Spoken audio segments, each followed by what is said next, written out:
Гасырлар дәвамында сузылган нәсел җибен күз карасылай саклау кирәк. Башкортстанның Илеш районыннан чыгучы Гыйлдановлар нәселе шул фикердә. Алар дистәләгән еллар ата-бабалары турында мәгълүмат эзләп шәҗәрә төзи, туган авылларның тарихын барлый китаплар яза, кан кардәшләре белән бер рәттән данлыклы яклашларын да онытмыйлар. Илеш районында туып үскән 2 тапкыр Советлар Союзы каһарманы Муса Гәрәев турында булган хәтерне сакларга тырыша.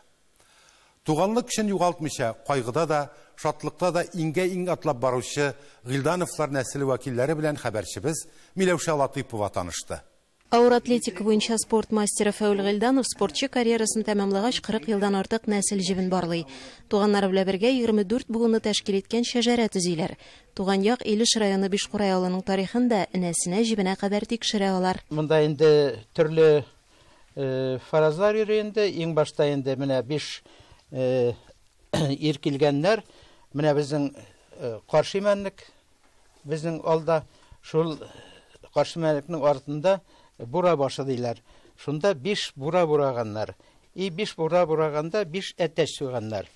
Иң башта Бишкурай авылы 5 бура дип йөртелгән. Тамырларны белү, горурлык хисе белән бергә үз-үзеңә ышану көчен арттыруда дип саный Фәүл Гыйлдановның 2 туганы Ринат Гыйлданов. Үзеңнең буыннарың тарихи затлы шәхесләргә барып тоташу һәрбер кешедә горурлык һәм җаваплылык хисе өсти.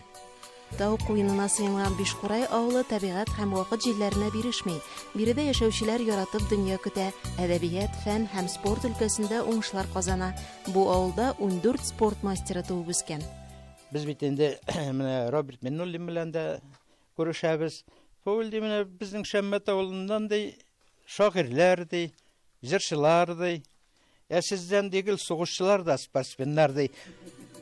Нәрсәдән килә икән ди. Мин әйтәм, ул шишмәдән килә, шишмә суын.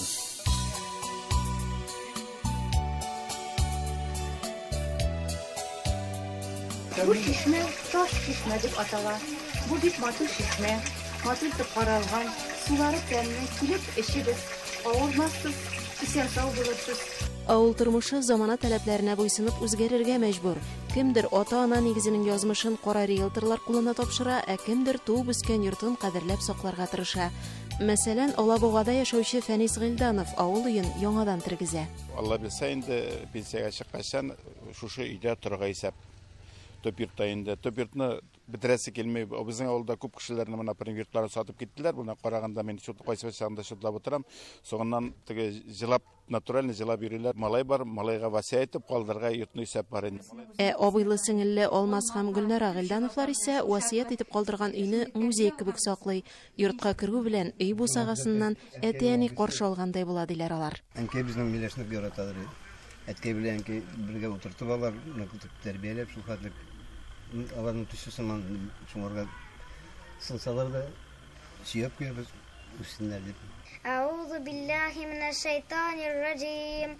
Бисмиллахир рахманир рахим. Гыйлдановлар нәселеннән булган Казанда яшәүче Әминә Сәрварова кечкенәдән сүрәләр ятлый, намаз укый, ислам динен савый күңеле ихластан якын итә. Я вообще хотела выучить весь Коран.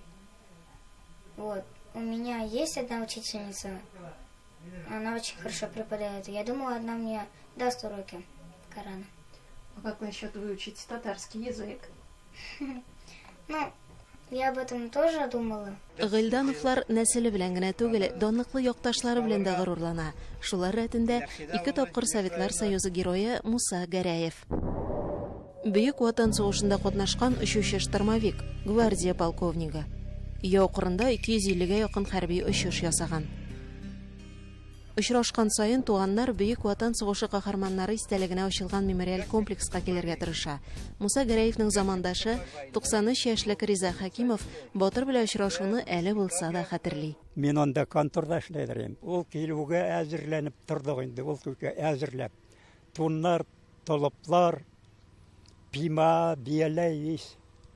Ну, менә шунсы шул кадәр гади кеше булган инде. Шунда да бер үзе килде. Ул бу Верховный Советка депутатлыкка кандидат итеп билгеләнгән. Очрашуга хәзер бездән 1 айга китә. Еллар узган сайын бөек исемнәргә игътибар сүрелә төшә. Алмашка яңа шәхесләр туа. Шуңа карамастан Илеш халкы һәм алар рәтендә Гыйлдановлар нәселе үзенең героен хәтердән чыгармый. Узган елның Уфа аэропортына билгеле шәхес исемен бирү өчен сайлау игълан ителде. Исемлектә Муса Гәрәев тә бар иде. Халык сайлавы буенча бүген аэропорт башка билгеле шәхес шагыйрь Мостай Кәрим исемен йөртә. Данлыклы геройның якташлары әйтүенчә исә, алар күңелендә батыр очучы һәрвакыт үз урынында, югарыда булачак. Башкортстаннан Миләүшә Латыйпова, Татарлар.